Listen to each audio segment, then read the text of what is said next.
dagli industriali e dal governatore del Veneto, nuovo appello a risolvere il braccio di ferro a favore dei cantieri. Intanto le imprese di Treviso e Padova lanciano un progetto per censire i capannoni e ripensare le aree industriali.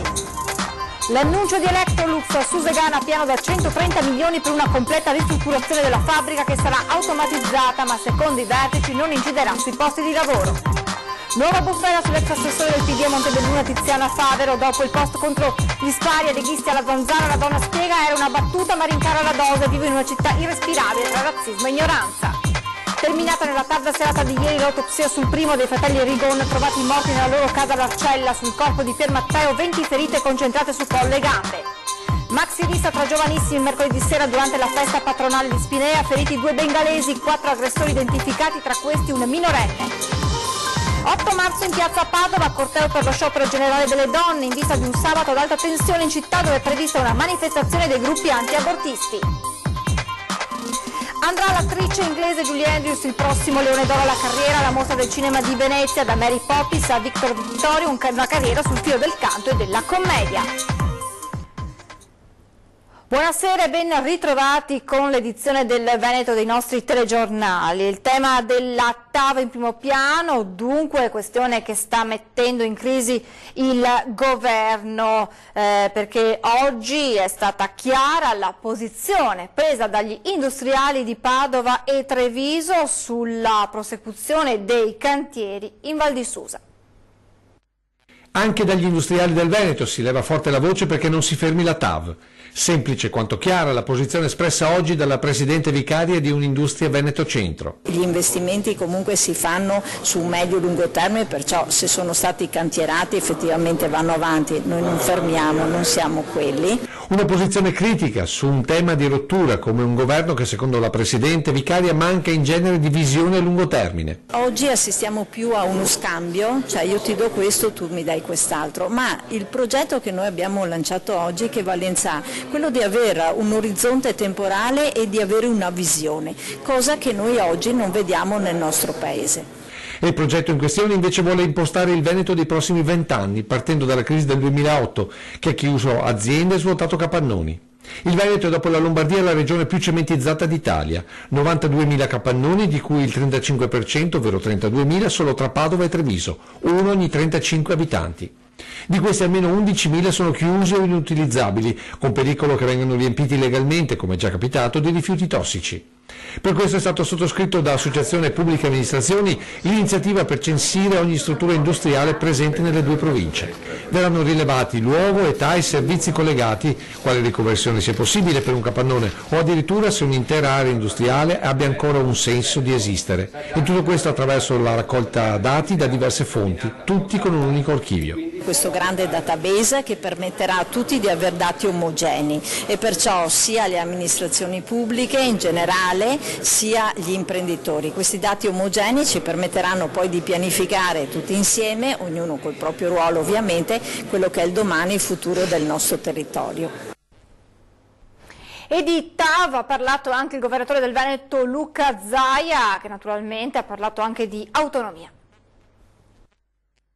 Spero che il Presidente del Consiglio prenda in mano il dossier, lo faccia con vigore e sblocchi definitivamente questa partita. Bene discutere sul fronte dei costi, bene discutere magari su eventuali varianti, ma a partire dal presupposto che non si deve fare direi che è molto sbagliato. Il governo sull'orlo di una crisi e non più solo di nervi è quel terreno di scontro chiamato TAV. Dal Veneto il grido è uno soltanto, no allo stop, con le 22 associazioni di imprese veronesi riunite nel comitato SITAV pronte a scendere già in piazza.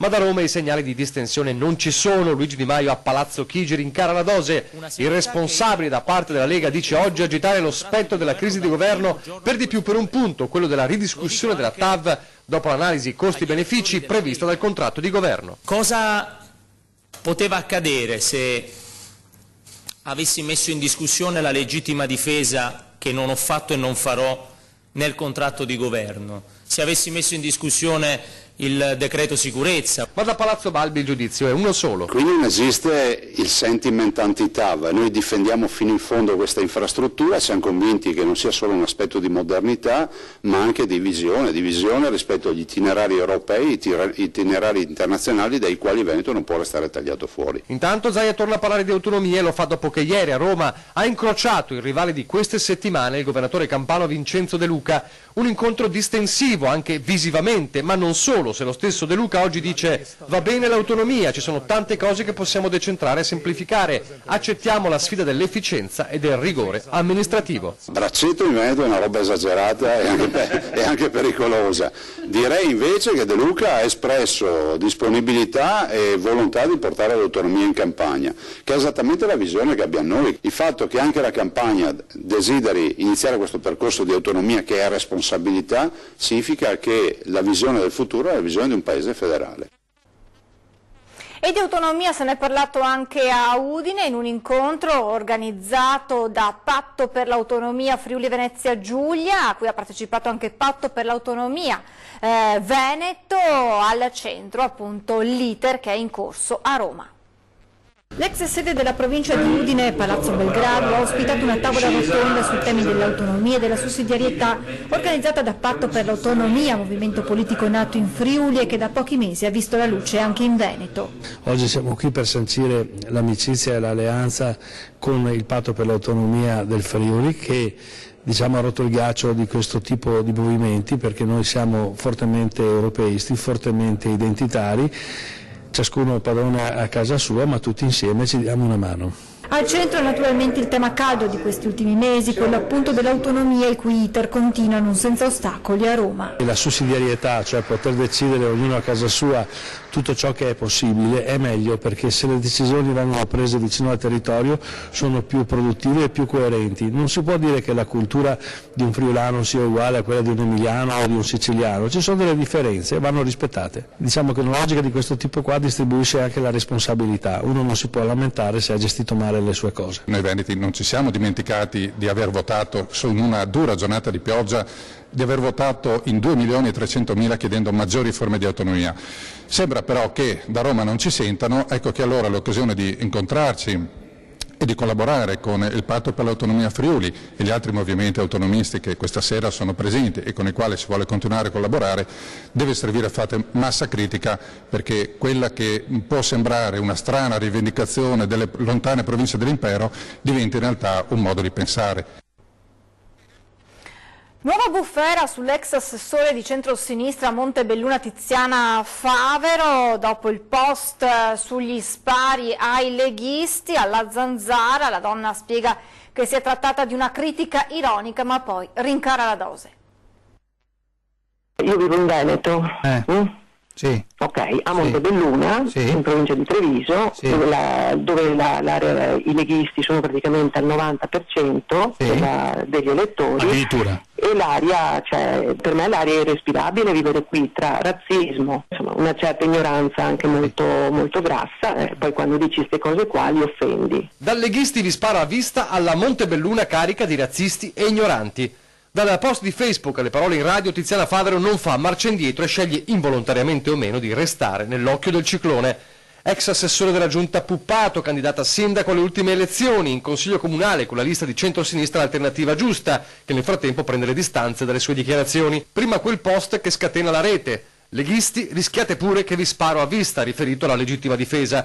Poi, poche ore dopo, contattata dalla trasmissione di Radio 24 La Zanzara, non arretra, anzi rincara la dose. In Veneto, nella Marca e a Montebelluna, area irrespirabile per razzismo e ignoranza.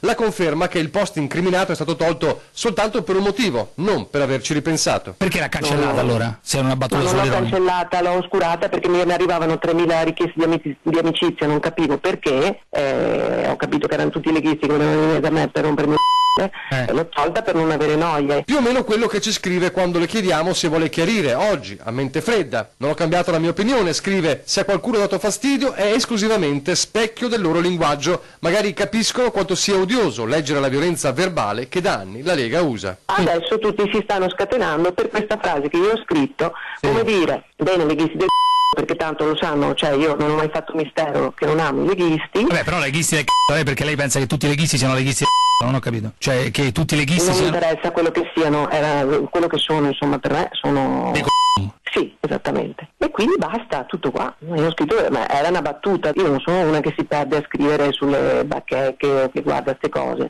Io l'ho scritta, cioè secondo lei, scusi, facendo una battuta ironica. E Montebelluna, dipinta come esempio di un Veneto becero e razzista, non c'è nessuno disposto a giustificare il post di Tiziana Favero. Mi chiedo che cosa possano pensare oggi i cittadini montebellunesi che vengono descritti nel loro insieme come persone ignoranti e razziste. Io credo che sia vero esattamente il contrario. Montebelluna è una città civilissima che ha saputo integrare ottimamente anche i lavoratori stranieri e le loro famiglie. A sentirsi colpita non è oggi solo la Lega, ma un'intera comunità, secondo il sindaco di Montebelluna Marzio Favero. I cittadini non ritengono affatto di vivere nel contesto gretto dipinto dall'ex amministratrice comunale. Penso che non sia proprio così. Oddio, siamo un po' stanchi di tutta questa gente che arriva e va e viene, però Montebelluna non mi sembra proprio razzista così. Anzi, direi che si vive bene qui, tranquillo, gente che lavora. Siamo qua di 17 anni e siamo contenti. È lecito commettere un errore, anche fare un'affermazione che va oltre le righe, ma poi insistere, non tornare indietro, non chiedere scusa, no, questo non va bene. Pensa ci saranno conseguenze? Le conseguenze ci sono già state, credo 3 anni fa con le elezioni, quando ha perso. Avrebbe dovuto interrogarsi sulle ragioni di una sconfitta memorabile. Il livello del dibattito politico in questo modo viene veramente a precipitare e quindi sarebbe opportuno magari evitare di offendere i leghisti, come noi leghisti, noi del gruppo consigliare non ci permettiamo di offendere nessuno, più che fastidio, arrabbiatura, crea una sorta di dispiacere. Tanto più sottolinea Bordin che la riforma della legittima difesa non autorizza affatto il Far West, si dissocia dal post e lo stigmatizza l'ex sindaco Laura Puppato, che ha lavorato fianco a fianco in amministrazione con Tiziana Favero. Sottolinea che non è un'iscritta al Partito Democratico e si augura che comprenda di aver esagerato. Scrivere un post in tutto e per tutto assimilabile ai peggiori fascisti solo dalla parte opposta credo che non convenga assolutamente al centro-sinistra, e quindi se lei voleva fare opera di persuasione credo abbia fallito. Spero che chieda scusa, perché comunque quando si sbaglia è opportuno chiedere scusa. La cronaca è terminata nella tarda serata di ieri, l'autopsia sul primo dei fratelli Rigon, trovati morti nella loro abitazione dell'Arcella a Padova. Sul corpo di Pier Matteo 20 ferite su collo e gambe, potrebbe essere morto per dissanguamento. Il corpo martoriato da 20 ferite profonde al collo e alla gamba destra. È questo il primo esito dell'autopsia fatta sul corpo di Pier Matteo Rigon, uno dei 2 fratelli trovati massacrati nella villetta dell'Arcella lunedì scorso. Ancora non è certa l'arma del delitto, anche se sembra essere escluso che le ferite siano state inferte con una forchetta trovata divelta e sporca di sangue. Così come non è certa la causa della morte, potrebbe trattarsi di dissanguamento, ma per avere la certezza bisogna aspettare l'esito di ulteriori esami. I tagli sul corpo di Pier, come lo conoscevano tutti in quartiere, potrebbero essere state inferti dalla sorella durante il duello che ha portato alla morte di entrambi, o potrebbero essere il frutto di un'azione autolesionista. Questo è quello che stanno cercando di capire gli inquirenti. Maggiori certezze potranno arrivare nelle prossime ore, dato che in giornata è prevista l'autopsia anche sul corpo di Donatella Rigon, trovata seduta a terra vicino al fratello, appoggiata alla parete con una profonda ferita ferite alla gola e il viso irriconoscibile.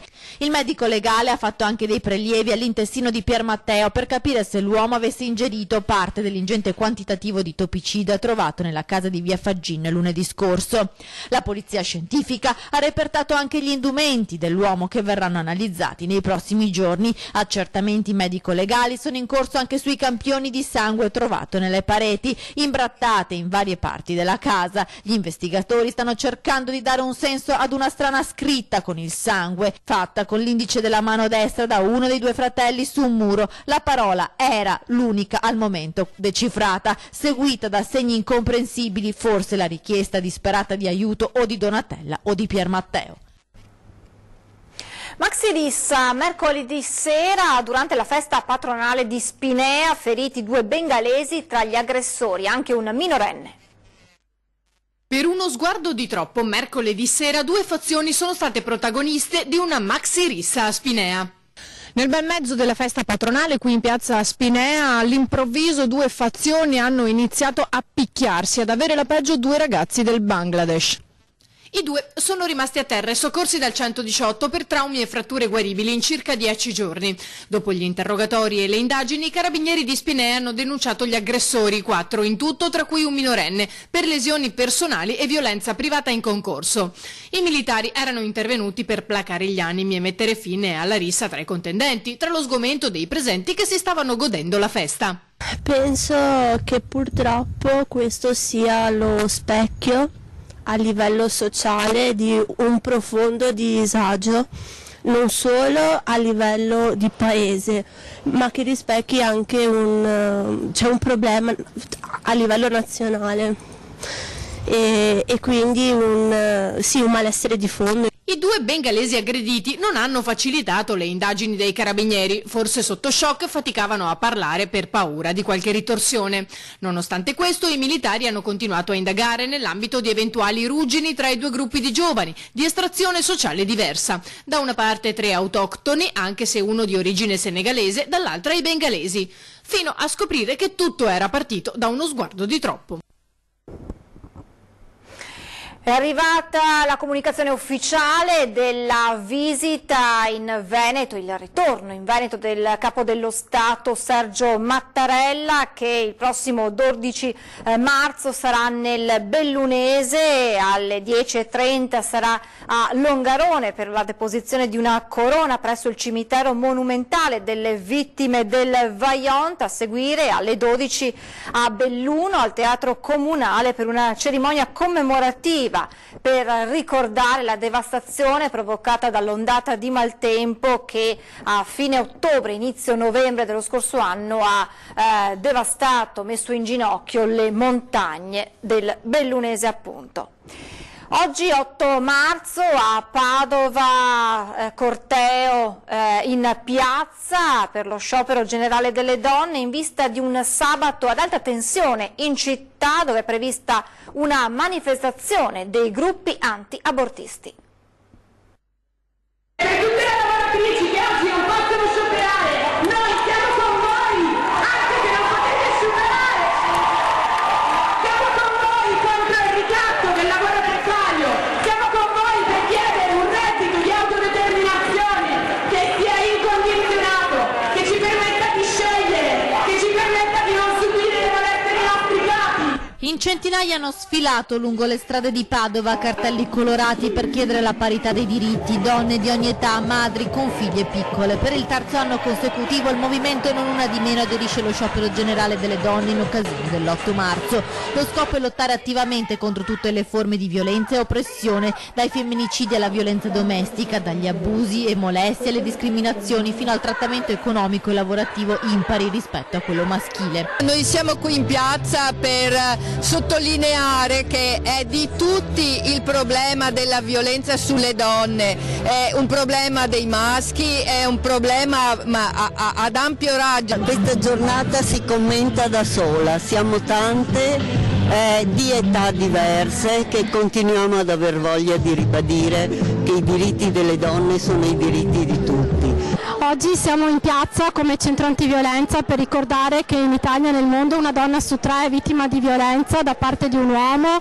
Siamo in piazza per manifestare contro tutte le violenze che ci sono in tutto il mondo. Siamo qui perché finché anche solo una donna sarà vittima di violenza nel mondo, noi ci saremo sempre. Un corteo pacifico, anche se Padova si prepara ad un sabato ad alta tensione. In città, infatti, nonostante le polemiche e le richieste della giunta comunale, si svolgerà il corteo degli antiabortisti guidati dal comitato No 194, che partirà domani pomeriggio da Piazzale Boschetti. Città blindata per il timore di possibili scontri con i centri sociali e il gruppo Non Una di Meno, che intende incrociare la manifestazione con un controcorteo. Ci saranno 2 momenti, una contromanifestazione reale che partirà in contemporanea alla manifestazione contro la 194 e poi c'è un presidio a cui sono chiamati tutti gli uomini, tutte le donne democratici di Padova e non solo, per difendere la 194. Il presidio si fa davanti al municipio perché il municipio è la nostra casa. Ci fermiamo adesso per qualche istante di pubblicità, ma poi torniamo a parlare delle iniziative per la festa delle donne, tra poco. Migliore. Di nuovo in diretta, come detto, continuiamo a parlare di 8 marzo e di donne con un nuovo bando regionale per sostenere le aziende con maggioranza di quote rosa nel nostro territorio. L'attenzione al mondo femminile deve essere costante, non solo un giorno all'anno. La Giunta regionale del Veneto è passata dalle parole ai fatti, approvando nella seduta di oggi, proprio nel giorno dell'8 marzo dedicato alla festa della donna, un bando per promuovere l'eccellenza in rosa nel fare impresa. L'assessore allo sviluppo economico regionale Roberto Marcato lo spiega così. Sono convinto che per carità tutto servono i convegni, servono i congressi, servono le manifestazioni di piazza, servono le iscrizioni appesi ai comuni, serve tutto, però il rischio è come dicono tutti quelli che fanno i convegni, l'8 marzo non deve essere oggi ma deve essere tutto l'anno. Allora se davvero crediamo in questo noi dobbiamo dare una mano alle nostre donne per ridurre il più possibile il gap che ancora esiste fra le donne e i maschi, perché è del tutto evidente che c'è ancora. Marcato ha anche le idee ben chiare sulle difficoltà delle donne nel fare impresa e su quali siano le cause. Credo che sia un problema culturale, questo è un mondo ancora a trazione maschile, anche culturalmente. Abbiamo fatto passi da gigante, siamo un paese sicuramente più civile rispetto a qualche anno fa, ma un po' di strada dobbiamo ancora fare. La Giunta regionale del Veneto ha stanziato 3 milioni di euro a fondo perduto per finanziare progetti di sviluppo da assegnare ad aziende che per il 51% abbiano nel loro organigramma le quote rosa. Le domande potranno essere presentate dalle ore 10 del 10 aprile alle ore 18 del 18 aprile. Al primo bando noi abbiamo dovuto, e ne sono felice, anche se poi qualche mio collega, soprattutto quelli del bilancio, mi hanno tirato le orecchie, ma nel primo bando abbiamo dovuto trovare ulteriori risorse per dare risposte a tutte le richieste che erano arrivate, quindi bilancio assolutamente positivo. Si tratta del secondo bando con questo obiettivo. Il primo, lo scorso anno, ha già avuto risultati molto soddisfacenti. Abbiamo voluto fare un bando dedicato alle nostre grandi imprenditrici venete e un bando per aiutarle a fare impresa. È un bando che prevede finanziamenti a fondo perduto per le nostre imprenditrici venete ed è un bando che prevede contributi che vanno da 30.000 a 170.000 euro, quindi sono cifre importanti dedicate alle nostre donne imprenditrici. L'economia adesso con l'annuncio di Electrolux nello stabilimento trevigiano di Susegana, piano da 130 milioni per una completa ristrutturazione della fabbrica. Stabilimento di Susegana, Electrolux ha annunciato da qui al 2022 investimenti per 130 milioni di euro, con una radicale ristrutturazione della fabbrica che sarà completamente automatizzata. L'annuncio nel corso di un vertice al Ministero dello Sviluppo Economico, una digitalizzazione spinta della produzione che non dovrebbe avere ricadute sull'occupazione, secondo i vertici del gruppo, novità accolte con favore dai sindacati, come conferma lo storico rappresentante FIOM Augustin Breda. Ovviamente quando si parla di investimenti di questa portata, 130 milioni di euro in 3 anni è una notizia buona.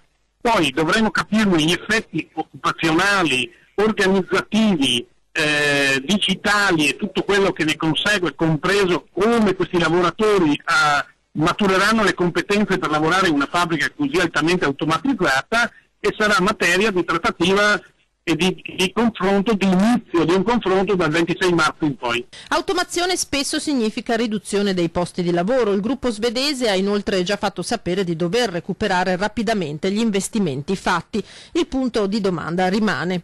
L'azienda ha cercato di rassicurare in tal senso che non ci saranno particolari numeri di esuberia alla fine, però alla domanda precisa di quanta gente avrebbe lavorato nella nuova fabbrica la risposta non c'è stata. A livello occupazionale i principali problemi permangono in realtà a Porcia e Solaro, qui gli esuberi sono ancora 150. A Susegana, da dove tra il 2014 e il 2018 se ne sono andati con i vari strumenti messi in campo 208 lavoratori, si guarda all'annuncio dei nuovi investimenti come a una garanzia a lungo termine di sopravvivenza dello stabilimento messo in discussione solo pochi anni fa. Le produzioni dovrebbero essere mantenute, si stima, per almeno 20 anni in Veneto. Sarà uno dei stabilimenti più moderni, più innovativi per la produzione di frigoriferi che c'è nel mondo. Voltiamo pagina, parliamo del piccolo Joe, il bimbo affetto da una malformazione alla gamba per la quale è richiesta una operazione costosissima. Ebbene, cresce di ora in ora la vostra solidarietà per aiutarlo. Riapre in via straordinaria sabato e domenica la mostra Donne in Arte, allestita nella suggestiva cornice di Villa Rubelli a San Zenone. Una 2 giorni intensa dove l'estro, la creatività, la manualità e l'eccellenza di tante donne si trasformano in autentiche opere d'arte. Pezzi unici che si possono ammirare in villa e nella Barchessa. Chiediamo scusa, c'è stato un problema tecnico, cresce come abbiamo detto la solidarietà per il piccolo Joe, sono stati raggiunti 175.000 euro, la soglia dei 400.000 euro necessari per questa operazione è ancora lontana, ma il vostro aiuto è sempre importante. Vediamo se siamo in grado di mostrarvi il servizio. Vi ricordiamo comunque che potete continuare ad aiutare la famiglia e il piccolo Joe facendo una donazione, le coordinate bancarie le potete trovare nei siti internet delle nostre emittenti per aiutare appunto il bimbo a sottoporsi a questa operazione negli Stati Uniti, unico centro in grado appunto di aiutarlo. Il Leone d'Oro alla carriera della 76esima Mostra Internazionale d'Arte Cinematografica di Venezia sarà consegnato all'attrice inglese Julie Andrews, protagonista tra i suoi numerosi successi di classici quali Mary Poppins, Tutti insieme appassionatamente, e Victor Victoria. La decisione è stata presa dalla CDA della Biennale, presieduto da Paolo Baratta, che ha fatto propria la proposta del direttore della mostra Alberto Barbera. Julie Andrews, nell'accettare la proposta, ha dichiarato: "Sono molto onorata di essere stata scelta per il Leone d'Oro alla carriera. La mostra del cinema di Venezia è da lungo tempo considerata uno dei più stimati festival internazionali. Ringrazio la Biennale per questo riconoscimento del mio lavoro". In chiusura vi ricordo gli appuntamenti con la nostra programmazione, con un fine settimana da non perdere. Vi proporremo infatti la sfida che ha interessato il basket e poi la sfilata dei carri per il carnevale a Conegliano. Vi ricordo poi l'appuntamento questa sera con 20:10, 8 marzo, di Festa o di Lotta. In studio l'onorevole Angela Colmellere della Lega e Rossella Cendron del Partito Democratico. Adesso previsioni del tempo, grazie per l'attenzione, buona serata.